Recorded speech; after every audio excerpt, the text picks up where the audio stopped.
Hoje pela manhã pudemos ouvir uma mensagem que exalta a pessoa do Senhor Jesus Cristo e traz para nós a plena convicção de que nós estamos no verdadeiro, como diz o apóstolo João. Estamos no verdadeiro, que é Cristo.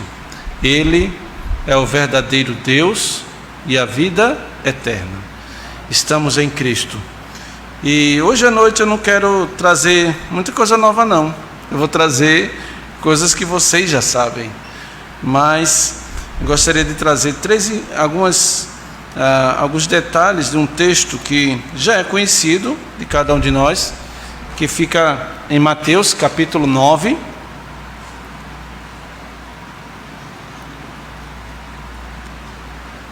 Mateus capítulo 9,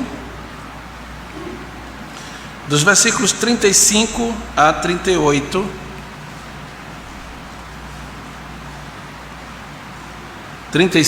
A 38 de Mateus capítulo 9,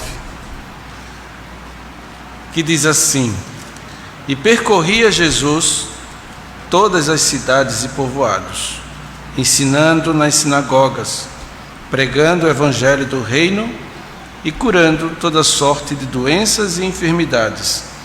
Vendo ele as multidões, compadeceu-se delas, porque estavam aflitas e exaustas, como ovelhas que não têm pastor. E então se dirigiu a seus discípulos: A seara, na verdade, é grande, mas os trabalhadores são poucos.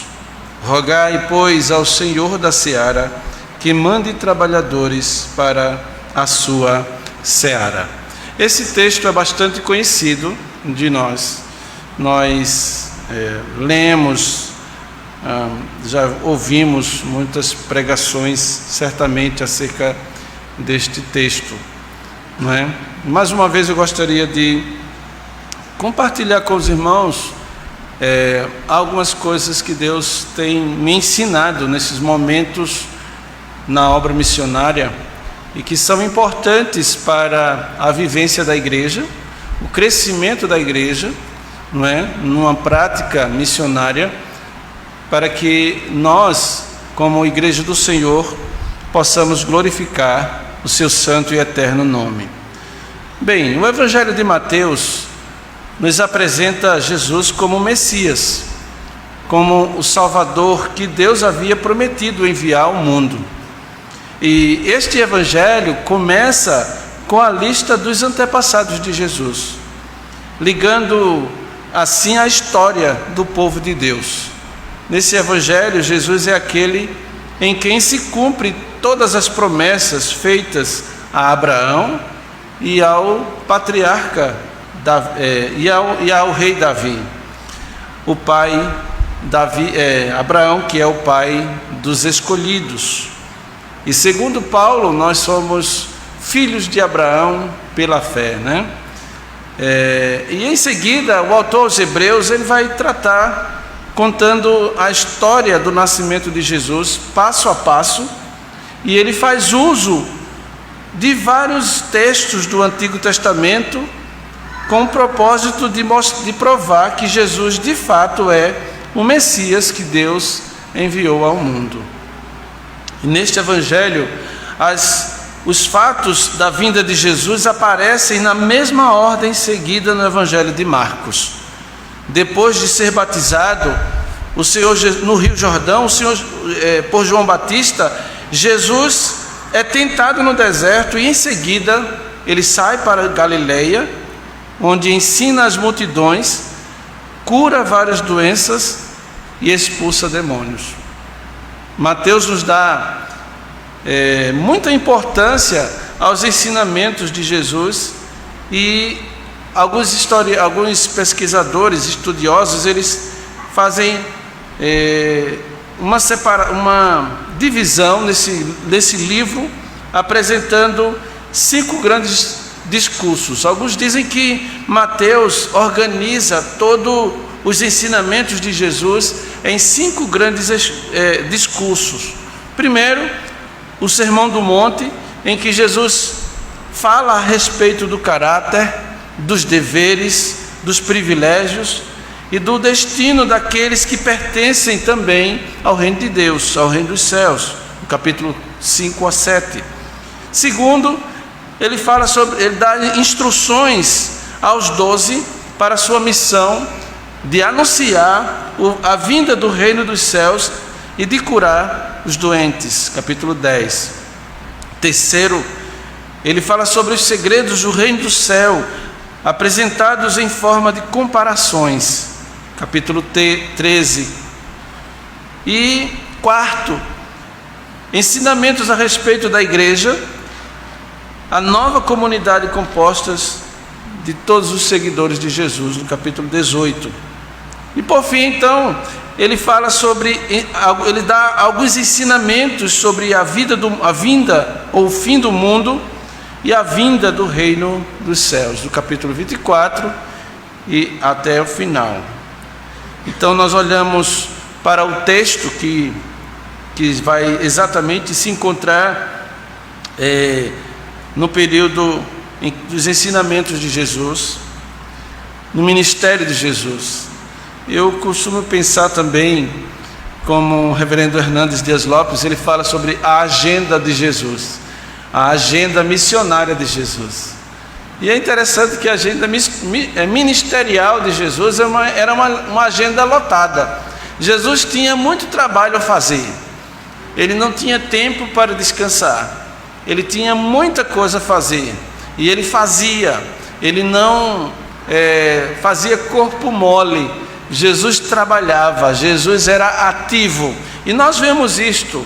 O texto que nos ensina, especificamente no versículo 35, nos diz assim: e percorria Jesus todas as cidades e povoado. Aí, qual seria a agenda? Ensinando nas sinagogas, pregando o evangelho do reino e curando toda sorte de doenças e enfermidades. Era essa. Essas são as 4 atividades de Jesus. São 4 verbos que definem a atividade de Jesus. A atividade de Jesus. E estas 4 atividades de Jesus revelam-nos o Cristo que fala, nos revela o Cristo que trabalha, ou seja, a atuação de Jesus com palavras e atos, com cuidado pela alma e com cuidado pelo o corpo. E a partir dessa nossa compreensão, nós vamos tirar algumas lições importantes aqui, entendendo que a igreja precisa compreender essa agenda para que também possa determinar a sua própria agenda. Quero falar sobre a ação missionária de Jesus. A ação missionária de Jesus. Em primeiro lugar, a ação missionária de Jesus se encontrava onde as pessoas estavam. Onde as pessoas estavam. Note o versículo 35, que diz assim: e percorria Jesus todas as cidades e povoados, ensinando nas sinagogas, pregando o evangelho do reino e curando toda sorte de doenças e enfermidades. A frase que eu quero destacar, que Jesus percorria todas as cidades e povoados, é muito importante, porque vai determinar a ação de Jesus. E ele procurava as pessoas onde elas estavam, em suas casas. Em todas as cidades e aldeias, as pessoas estão em suas casas. Jesus não esperava que as pessoas viessem a ele. Pelo contrário, ele vai até as pessoas, ele procura as pessoas, por mais estranho que elas sejam, por mais escondidas que elas possam estar, mas Jesus vai ao encontro delas. Jesus procura as pessoas onde elas estão. E não podemos fazer evangelização, e não podemos fazer ou desejar que uma igreja cresça se nós não vamos ao encontro das pessoas levar o evangelho. Jesus fazia isso. É notório aqui no texto que Jesus estava exatamente Alguém já disse que a chave para as almas das pessoas está pendurado em sua casa. Por isso é necessário ir até elas, procurá-las em sua vida cotidiana, em suas aflições, em suas doenças, em sua solidão. Na cidade que nós moramos, há um grande índice de pessoas que se enforcam, que se matam, se suicidam enforcadas. Esse é um índice até triste, que de repente a gente soube de uma pessoa, semana depois a gente sabe de mais outra pessoa. Esse ano já teve umas 2 ou 3 pessoas que morreram ou se mataram enforcadas. O que é que elas estavam procurando? Qual seria o sentimento que elas estavam passando? As lutas que elas estavam vivendo? Nós não sabemos. O que sabemos é que elas se foram e que elas tiraram a própria vida. As pessoas estão passando por momentos difíceis em suas vidas, e que muitas vezes a nossa tendência é achar que o maior problema é o problema social, falta de emprego, brigas na família e assim por diante. Mas na verdade, esse não é, como nós já falamos hoje pela manhã, não é o maior problema. E quando nós olhamos para esse texto, nós aprendemos 3 coisas, ou 3 aspectos importantes nessa agenda de Jesus. Primeiro, ensinando nas sinagogas. Ensinar refere-se à instrução dada ao povo, que seria a exposição da palavra de Deus. E também, até mesmo a questão da controvérsia que havia entre os fariseus e os escribas. Jesus ensinava nas sinagogas. O ensino de Jesus estava baseado na sua própria autoridade. Somente a palavra de Deus era poderosa para mudar os corações dos homens. E diferente dos fariseus, os ensinos de Jesus apontavam para Ele mesmo como Messias que deveria vir ao mundo. Jesus ensinava aquilo que o homem precisava saber, aquilo que o homem precisava ouvir, e não aquilo que ele queria ouvir. O nosso ensino deve apontar para Jesus. O Evangelho é uma pessoa, o Evangelho é o Senhor Jesus Cristo, e todo o ensino da igreja deve se basear na palavra de Deus. A palavra de Deus deve ser a base do nosso ensino, e nós temos que nos preocupar. Hoje já se fala demais acerca da questão do discipulado. Há uma necessidade de nós discipularmos pessoas. Há uma necessidade de ensinarmos a palavra de Deus às pessoas. As pessoas, elas são transformadas pela palavra de Deus. Elas serão regeneradas pelo instrumento da palavra de Deus. E é isso que nós temos que fazer. Nós temos que pregar a palavra de Deus. Mas aqui há uma coisa importante para pensarmos. Eu conheço a palavra de Deus? Eu leio a palavra de Deus? Existem pessoas que passam o ano todo, não lê um livro, e também não lê a palavra de Deus. Eu me lembro de uma irmã que dizia assim: pastor, toda noite eu leio a palavra de Deus. Qual é o livro que a senhora está lendo agora, irmã? Não, eu leio o Salmo 23. Então ela vai chegar no final do ano com o Salmo decorado, mas se perguntasse a ela não iria saber decorado, porque ela não fazia uma leitura correta. Ela não fazia uma leitura correta. Cabe a nós, pastores, ministros do Senhor, ensinar a palavra de Deus. Cabe a vocês conhecerem a palavra de Deus e ensinarem a palavra de Deus também a outras pessoas.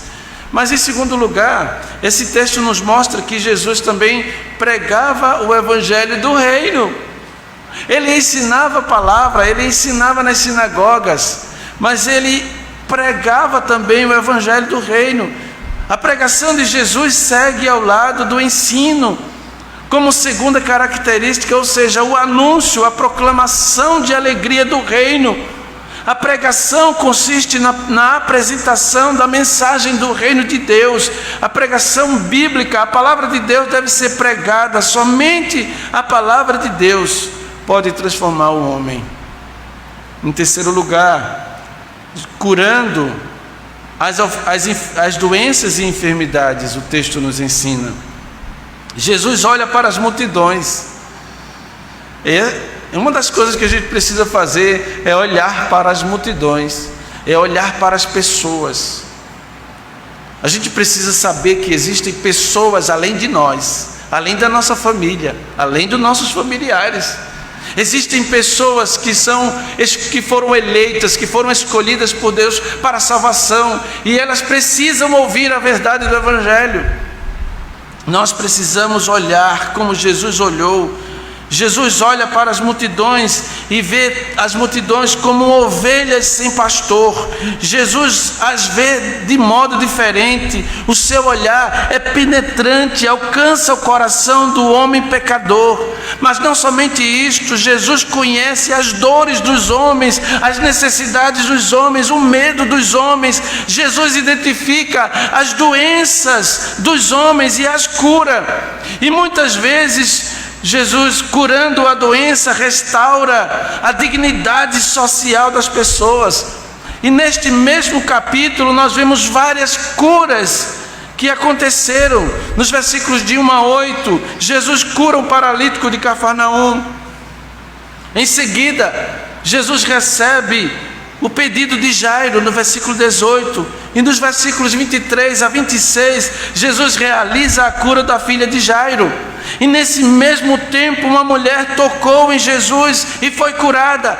Versículos 19 a 22. E Jesus ainda cura 2 cegos, versículos 27 a 31. E por fim Jesus cura também um mudo endemoniado. Mateus 9, 32 a 34. Jesus vê as pessoas. Ele sabe quais são as necessidades das pessoas. Ele conhece o nosso coração. Jesus vê os homens de maneira diferente de nós. Nós vemos o exterior, ele vê o coração. Ele sabe o que está na tua alma, no teu interior. Ele sabe as lutas que você passa. Ele nos conhece perfeitamente. E Ele nos criou como nós vimos hoje. Ele é Criador. E Ele conhece cada um de nós, sabe nossas lutas, sabe nossos medos. Somente Ele pode nos ajudar. Somente Ele pode preencher o vazio da nossa vida, o vazio da nossa alma. Mas esse texto nos ensina, em segundo lugar, que a ação missionária de Jesus levava em consideração não apenas a aparência física das pessoas, mas exatamente o interior delas. Veja o texto, versículos que seguem, versos 36 e 37, nos diz, verso 36 apenas, nos diz assim: vendo ele as multidões, compadeceu-se delas, porque estavam aflitas e exaustas, como ovelhas que não têm pastor. Olhamos aqui para Jesus, que num olhar comovente, ele apresenta aqui os seus sentimentos. Jesus nos mostra sua sincera compaixão pelo povo, porque a avaliação que Jesus faz do povo é uma avaliação correta, não é uma avaliação igual a nós, como nós fazemos. Podemos olhar para as pessoas e dizer: coitada delas, elas precisam de alguma coisa. Mas Jesus olha para as pessoas e diz assim: elas não precisam de alguma coisa, ela precisa disso especificamente. Jesus sabe exatamente, porque Ele penetra com um olhar penetrante. Jesus conhece, Ele faz o verdadeiro diagnóstico das pessoas. Jesus realmente vai dizer que nós somos pecadores. Ele não vai dizer que nós somos bonzinhos. Ele não vai dizer que nós estamos desculpados. Não tem problema, meu filho, é assim mesmo. Não, Ele vai dizer assim: você é pecador, você precisa de mim, você precisa do meu sangue, você precisa olhar para mim. Ele vai nos mostrar quem de fato nós somos. Ele faz um diagnóstico correto sobre nós. Jesus esquadrinha o coração humano e percebe a real carência do seu coração, a real carência do nosso coração. E aqui podemos ver 3 pontos. Primeiro, uma visão panorâmica.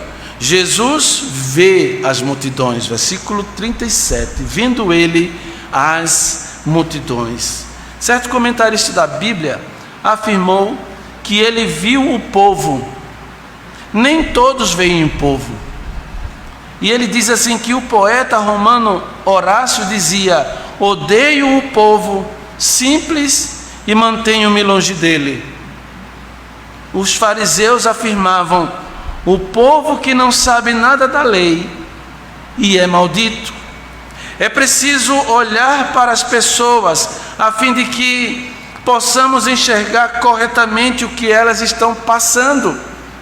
Lembro-me que nós trabalhamos por 1 ano numa tribo indígena, tribo Pataxó, no litoral sul da Bahia, perto do Monte Pascoal.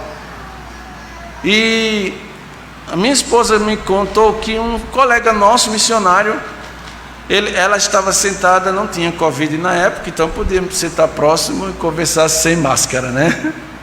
E eles estavam sentados no batente da calçada e espiando, olhando toda a boniteza, a lindeza, a beleza da aldeia, da parte alta para a parte baixa, que lá tinha 2 ruas, a rua de cima e a rua de baixo. E quando ela estava olhando com ele, ela disse assim: que lugar bonito, não é fulano de tal? E ele disse assim: pena que tem índios aqui. Um missionário com essa visão, eu disse assim: é estranho. Ele queria que não tivesse índios ali. O que ele queria que tivesse ali? É a terra dos índios, não é terra nossa, é deles. E é interessante porque muitas vezes nós vemos pessoas como problema, como um atrapalho, e não estamos vendo as necessidades que elas têm. Nós somos convocados por Deus para amarmos a Deus, amarmos o próximo. Agora, já pensou amar os nossos inimigos?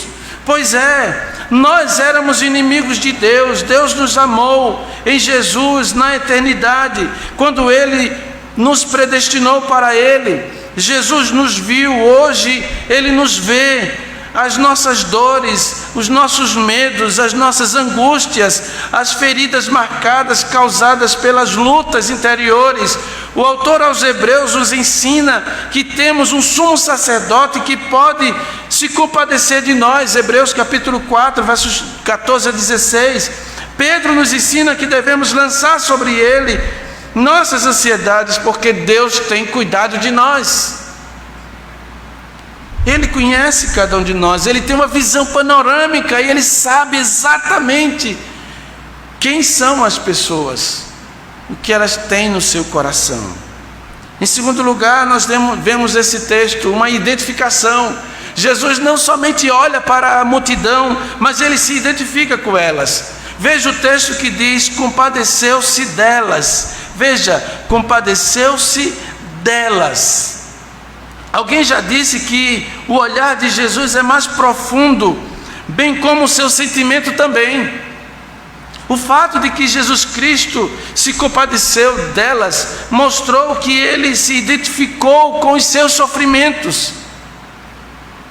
O sentimento de compaixão vai além de um simples olhar. Jesus, no entanto, Ele viu o povo e Ele tinha compaixão desse povo, Ele tinha compaixão do povo. E essa compaixão profunda fazia com que no coração o Senhor se retorcesse em seu corpo, que seria uma expressão para traduzir até mais forte, né? Jesus se contorcia, se retorcia em seu coração, em seu corpo. O sofrimento do homem não está na sua posição social, se ele é pobre, se ele é analfabeto, se ele é desprovido de qualquer justiça humana.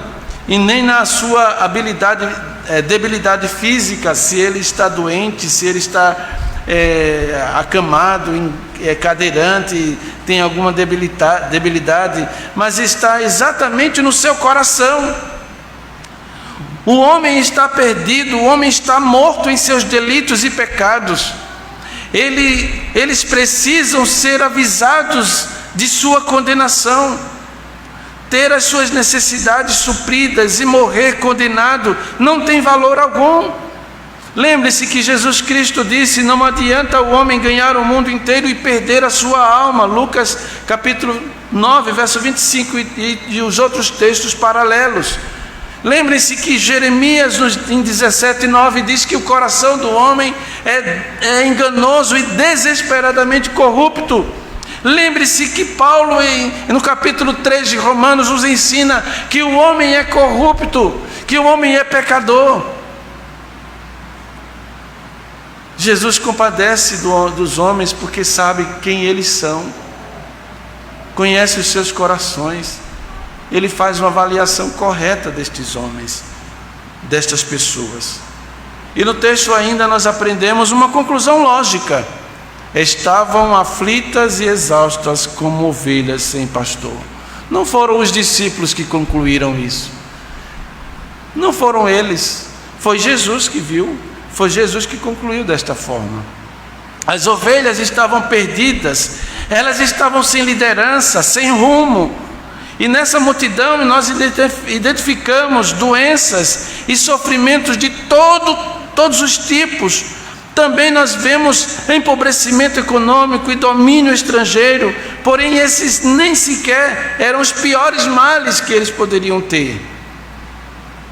O mais terrível era que o povo estava enfermo na alma.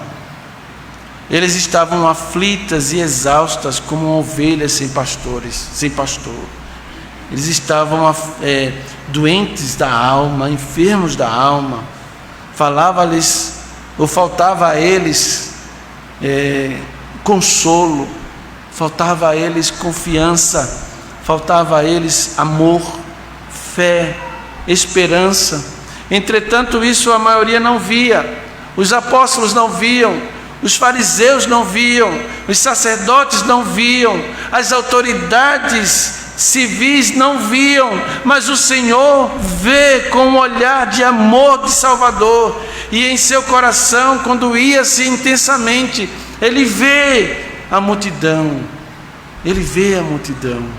Hoje existe um número muito grande de pessoas que estão passando por momentos difíceis na vida, pessoas que estão sofrendo, pessoas que estão com medo, que estão em pânico por causa dessa doença. Precisamos pregar o Evangelho do Senhor Jesus Cristo.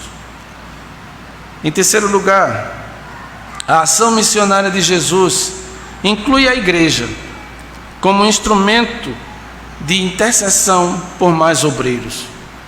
Versos 37 e 38 nos diz: e então se dirigiu a seus discípulos: a seara na verdade é grande, mas os trabalhadores são poucos.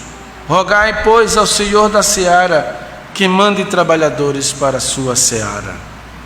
Em primeiro lugar, considerando a extensão da obra missionária, a seara é grande. A seara é grande. Jesus não está se dirigindo ao imperador da época, nem mesmo aos sacerdotes locais ou aos fariseus. Ele se dirigiu aos seus discípulos. Hoje a igreja tem a importante tarefa de orar para que Deus a ajude a ser bastante ativa em sua obra missionária. A seara é grande. A seara é grande. E nós que estamos no campo missionário, nós vemos isto.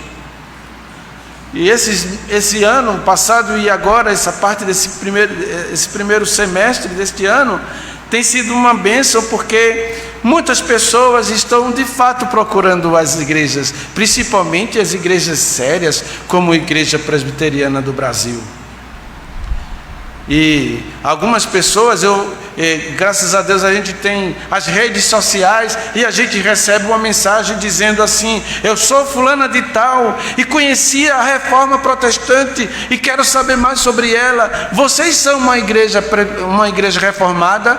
Aí eu respondo: sim, nós somos. O que você quer saber? Porque elas estão conhecendo as doutrinas da graça, elas estão entrando em conhecimento, e isso é bom demais. Isso é muito bom. Eu tenho 3 pessoas. Uma que mora numa cidade chamada Tanque do Piauí. Outra que mora numa cidade chamada Rafael, que eu esqueci o nomezinho, porque eu nunca consigo lembrar o nome da cidade. E a outra mora em São João da Vajota, próximo de lá. E tem outra família que mora numa outra cidade mais distante. Todas elas se comunicam comigo por meio de WhatsApp e rede social. E tem uma agora que eu estou marcando para fazer estudo bíblico com ele. Eu já mandei aquele livro que todo presbiteriano inteligente deve saber, conhecer, deve ler. Ele já recebeu, ele já lê, já li todinho. Eu disse: continue lendo. Ele disse: vou ler de novo. Vou ler de novo. Ele é radialista e é sozinho lá nessa cidade, não tem outra, não tem igreja presbiteriana lá. Cidade pequena, com mais ou menos 3 a 4 mil habitantes. Cidade pequena. Mas o evangelho chega lá por meio das redes sociais. Meus irmãos, e isso é tão importante, porque a gente começa a perceber a importância das redes sociais nesse sentido, como nós podemos fazer uso desta ferramenta para a glória de Deus e levar o evangelho a outras pessoas. Eu ouvi pessoas que disseram assim: pastor, eu assisto Augusto Nicodemos, eu assisto fulano de tal, eu assisto assim, assim, assim, estou encantado com a doutrina presbiteriana ou a doutrina reformada. E isso para mim, eu fico tão feliz, porque há uma necessidade das pessoas ouvirem a verdade do Evangelho. A verdade do Evangelho. Em segundo lugar, considerando a escassez da mão de obra missionária, Jesus disse aí: os trabalhadores são poucos. Deus não está chamando executivos, mas está chamando trabalhadores. A grande necessidade de discípulos de Jesus, impelidos pelo Espírito Santo de Deus, plenos de uma fé firme, animados para um amor sagrado, dotados de um olhar de Jesus, para que eles possam ter compaixão, ter esperança, que queiram ajudar na pregação do Evangelho do Senhor Jesus Cristo. Precisamos disto. E louvamos a Deus porque a Junta de Missões tem obreiros esperando que haja campo. Tem obreiros já esperando que algum campo seja aberto e ele vá trabalhar. Nós, como igreja presbiteriana, Deus tem usado a igreja presbiteriana de várias maneiras. E uma das maneiras é por meio da Junta de Missões Nacionais e da APMT. Essas duas missões têm levado o Evangelho do Senhor Jesus Cristo a povos distantes. Nós precisamos orar pela Junta de Missões, pela APMT. Nós precisamos estar orando para que Deus levante obreiros, porque a seara é grande, os missionários são poucos. Há uma necessidade de missionários, de mão de obra, para que mais pessoas conheçam o Evangelho do Senhor Jesus Cristo. Eu vou falar um pouco depois, mas a Junta de Missões Nacionais, o reverendo Obedes, ele fez um levantamento, uma pesquisa, e vai sair na revista Novos Rumos, da Junta de Missões Nacionais, que ele fez, a pesquisa que ele fez foi em quais municípios e estados a igreja presbiteriana já alcançou.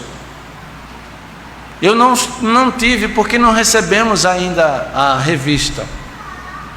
Mas ele disse que é algo impressionante. Assim que eu receber, se eu receber ela eletronicamente, ou ela em PDF, eu vou passar para alguns irmãos. Mas é importante que nós estejamos orando por isso, porque há uma necessidade, meus irmãos. Eu me lembro que cerca de 30 anos atrás eu conversava com o meu pastor e dizia assim: pastor, mas ali já tem uma igreja evangélica. Aí ele dizia assim: mas não tem presbiteriana, Josias. E eu dizia assim: mas porque na minha época, mais de 30 anos atrás, eu não tinha essa visão como tenho hoje, de entender que a igreja presbiteriana traz uma mensagem diferente, uma mensagem que aponta para Cristo. E ele dizia para mim: mas não tem igreja presbiteriana, Josias. E eu dizia: é verdade, precisamos de uma igreja presbiteriana. E hoje eu digo: precisamos chegar lá, porque as pessoas, muitas delas, estão indo para a igreja presbiteriana, para uma igreja reformada. Por isso, meus irmãos, nós temos como presbiterianos que guardar o nosso testemunho, a nossa vida, porque as pessoas estão nos vendo, elas estão nos acompanhando, Em terceiro lugar, considerando o Senhor e mantenedor da seara. Olha os versículos finais, que diz assim, versículo 38: rogai, pois, ao Senhor da seara, que mandes trabalhadores para a sua seara. Se nós temos a responsabilidade de orar, nós olhamos aqui que seria a nossa ação, a ação da igreja é orar. Precisamos saber que nós fomos vocacionados por Deus. Somente Ele pode dar esses obreiros. Ele dá esses obreiros quando se ora por eles. Tais obreiros são frutos de muitas orações, e é verdade. É maravilhoso o quanto Deus coloca em nossas mãos e faz depender de nós, de nossa cooperação. Precisamos de colaboradores, precisamos de missionários que preguem a palavra de Deus. E aqui nós podemos olhar qual seria a ação da igreja. Olhe para o texto: rogai ao Senhor da seara. A ação da igreja seria rogar por mais missionário para a obra de Deus. A igreja precisa compreender que a obra missionária se faz com oração. Deus é o Senhor da seara e por isso Ele sabe como comissionar os seus obreiros. A obra missionária se faz com oração. A obra missionária se faz com a pregação da verdade, com a pregação da palavra de Deus. Deus sabe como equipar os obreiros e é Ele quem dá crescimento à obra. Hoje, mais do que nunca, precisamos de irmãos que orem pelo avanço da obra missionária. Precisamos de mais obreiros dispostos nas mãos de Deus para fazer a obra de Deus.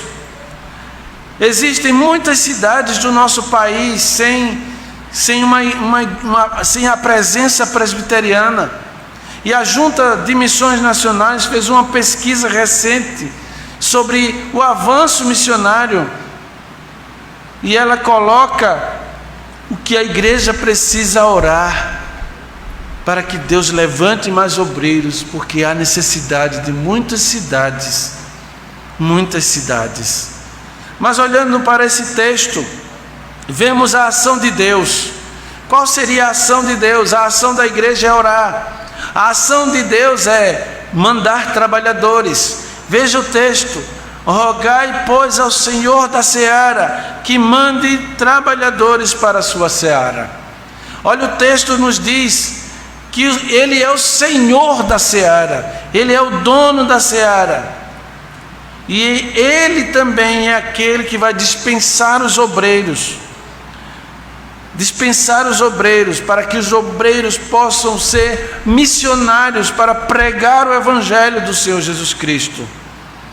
E esse assunto do ministério pertence especialmente a Deus e deve ser motivo de muitas orações, porque não basta uma pessoa querer ou gostar, é necessário uma vocação divina e está condicionada à comunhão com Deus pela oração, e a qual nenhuma eficiência eclesiástica pode substituir. O termo mandar aqui, dito por Jesus, significa lançar para fora, significa expulsar, mandar com energia. Então Jesus Cristo está dizendo que nós devemos orar, que os discípulos deveriam orar ao Senhor da seara que mandasse trabalhadores para a sua seara, que mandasse para longe, que expulsasse da igreja, que fizesse com que eles viessem e se engajassem nesse projeto de pregar o Evangelho do Senhor Jesus Cristo. Precisamos orar, precisamos nos envolver na obra missionária. Eu e você, todos nós. Concluindo, irmãos, Jesus, o Filho de Deus, ele deixou a sua glória, a glória que ele tinha junto com o Pai no céu. Jesus Cristo veio ao mundo, ele encarnou-se, ele habitou entre nós, ele veio como nosso representante, ele veio como nosso substituto, ele veio para morrer em nosso lugar. O nascimento de Jesus foi um milagre, a sua vida foi um exemplo. A morte de Jesus foi um sacrifício vicário. A sua ressurreição foi uma vitória sobre a morte. Jesus concluiu a sua obra redentora, mas Jesus também comissionou a sua igreja a ir pelo mundo pregar o Evangelho, proclamando o Evangelho a toda criatura. Por essa razão, a obra missionária merece nossos melhores investimentos, merece nossa vida, merece a nossa oração, merece a nossa oração. No mês de agosto é o mês de missões da Igreja Presbiteriana. Precisamos orar, precisamos mobilizar a igreja para que a igreja conheça os nossos missionários, para que a igreja ore por missões, para que a igreja ore por missões. Meus irmãos, o que você está fazendo? Como você tem usado a liberdade que você tem de pregar o Evangelho? Você tem pregado o Evangelho? Aproveite o seu WhatsApp, manda um versículo bíblico todos os dias para as pessoas que você conhece que são descrentes. Talvez o grupo do trabalho, manda lá. Se eles acharem ruim, manda pessoalmente para cada um. Aquele que achar ruim não manda mais não, mas aqueles que acharem bom continuam mandando, porque tem gente que diz assim: eu sinto falta das suas mensagens.